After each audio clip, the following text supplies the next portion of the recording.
Hey guys, Tommy G, Middleaged Millennial. I'm back on the Gold Coast, and after having done an epic 12-day cruise with Arky, my little guy, and him learning about his heritage and where he came from, which for me is Rhodes and near Olympia, a village called Middleaged. And in fact, the village is Lakanya in Rhodes. And I learned some things myself about where I came from. And it's funny when you're looking to project forward, having a look at where you came from, a bit like a genetic kind of thing, like very much so. And because I talk obviously a lot about genes and the epigenome, because that's kind of like the gun that gets loaded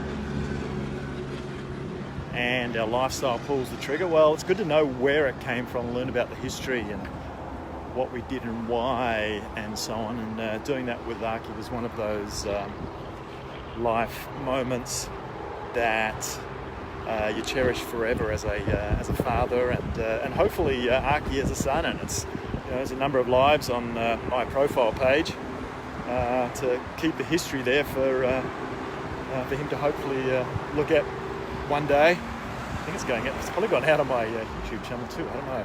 Actually, no. So, yeah, look, back on the air.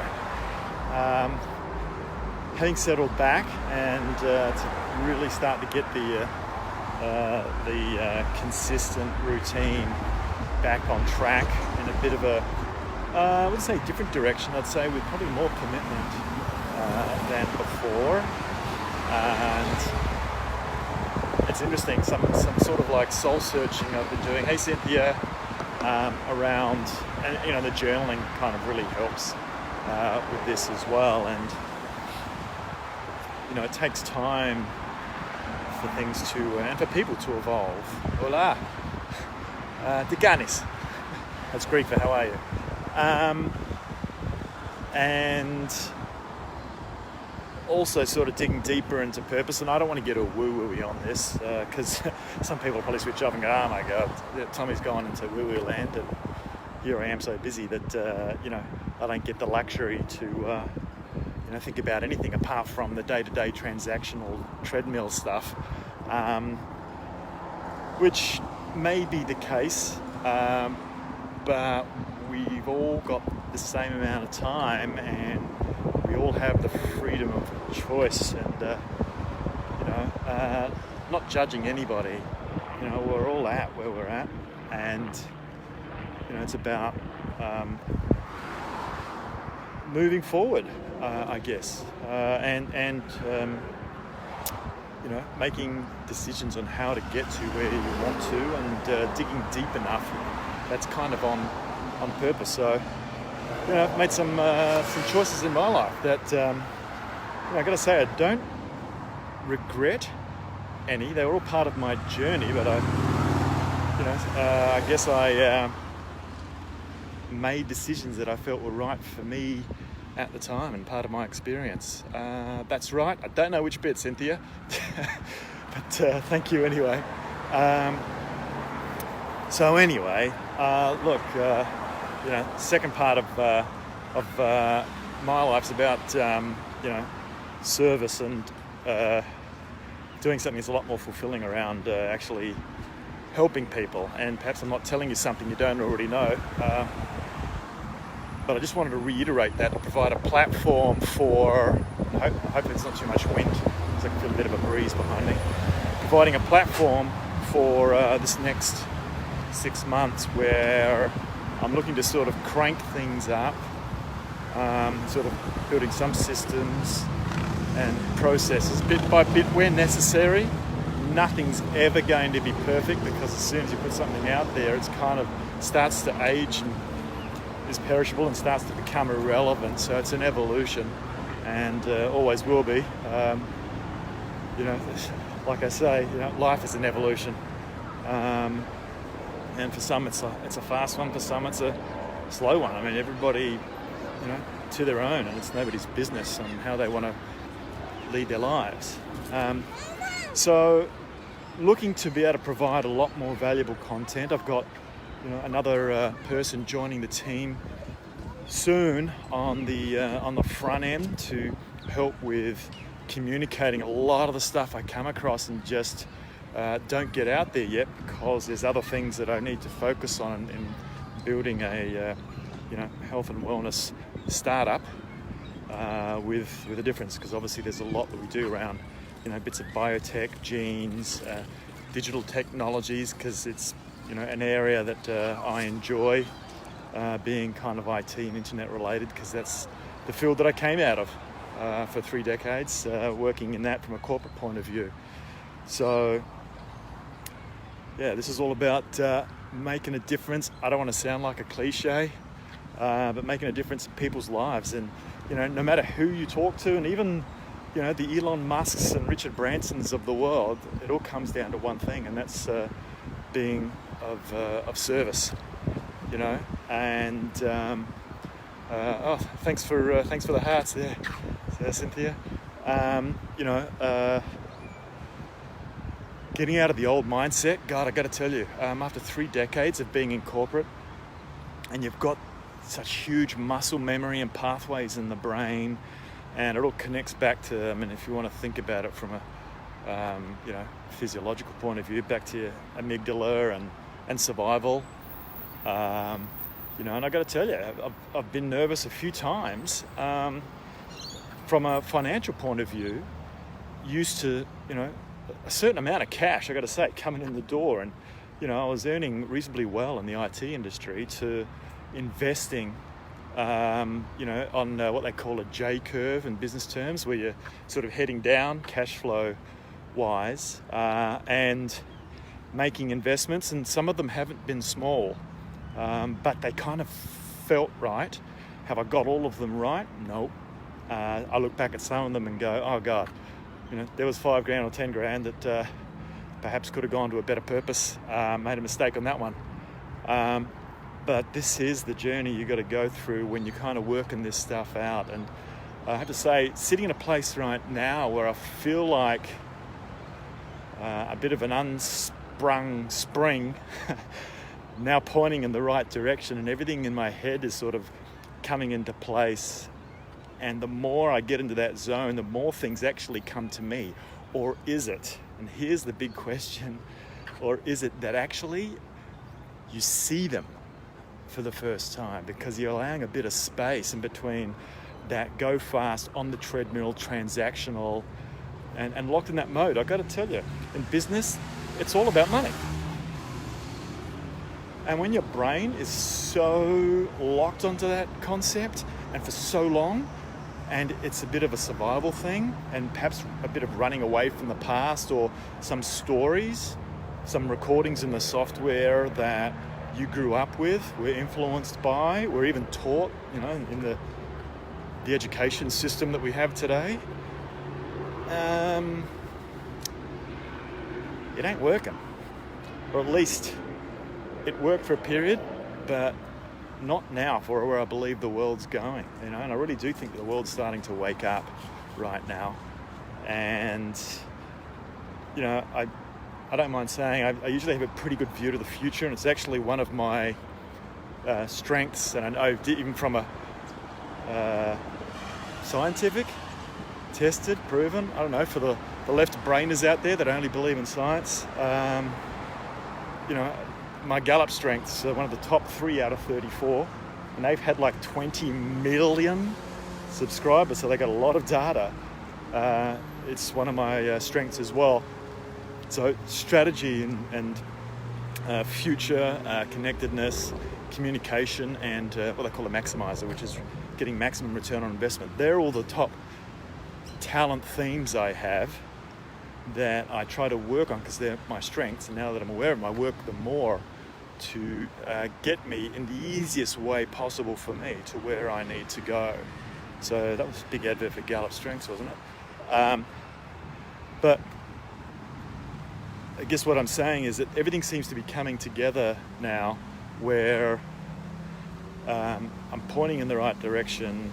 I feel comfortable with where we're going, and with having things come to you. So when you get on purpose and when you give some space, you can see opportunities that would normally pass you by because you were myopically focused on other stuff.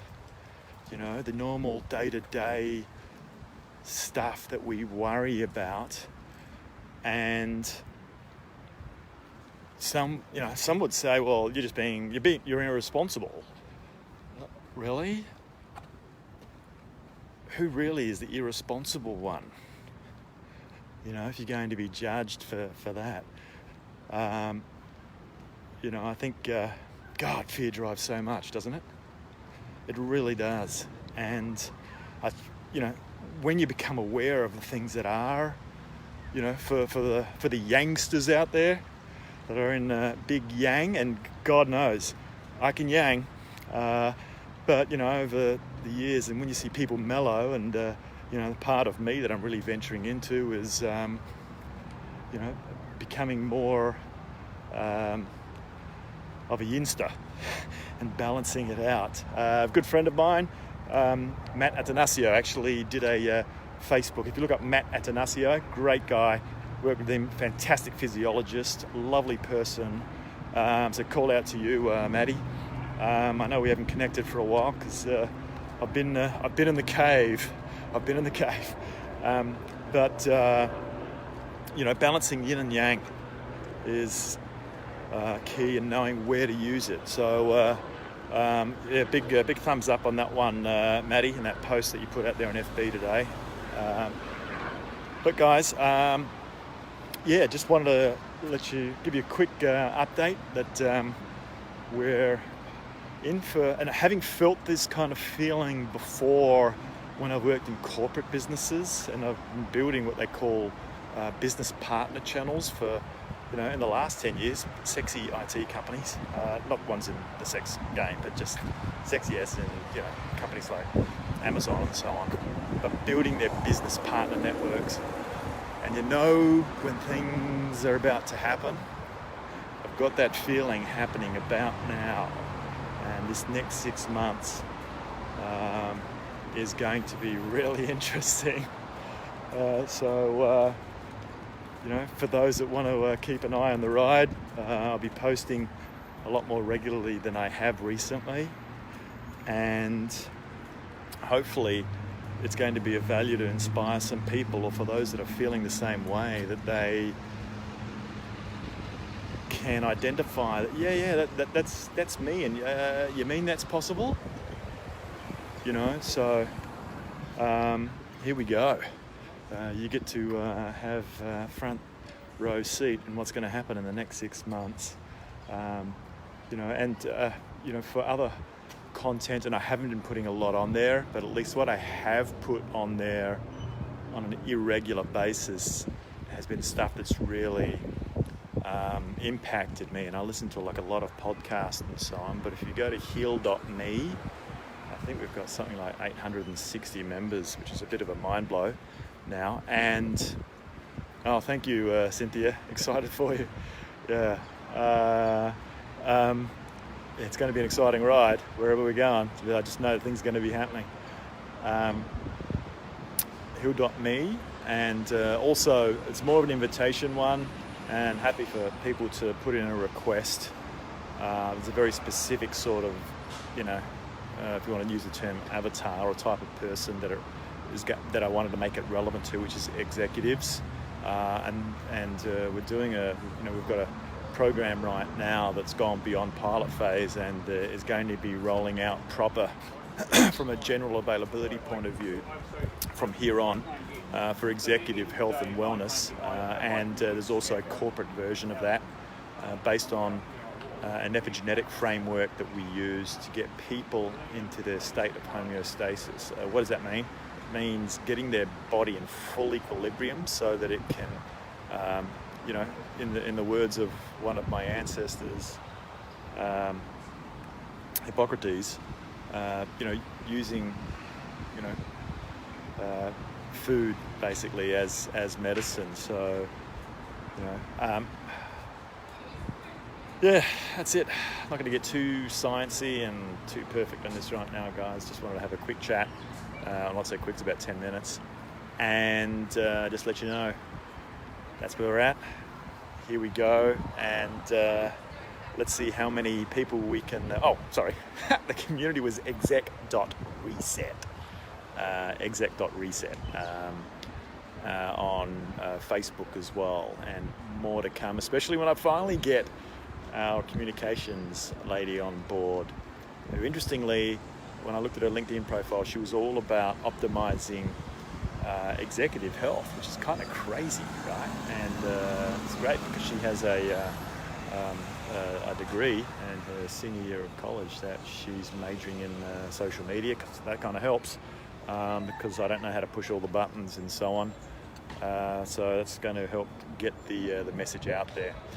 All right, folks, going to leave you there. I'm here at the gym now, as you can see behind me, and time to go and do my strength exercise a little later from a chronobiology point of view. I should have done this about an hour or two earlier, but at least I'm getting it done. And at the end of the day, it's all about self-management and getting those things done consistently that make a big difference over time. The 1%ers.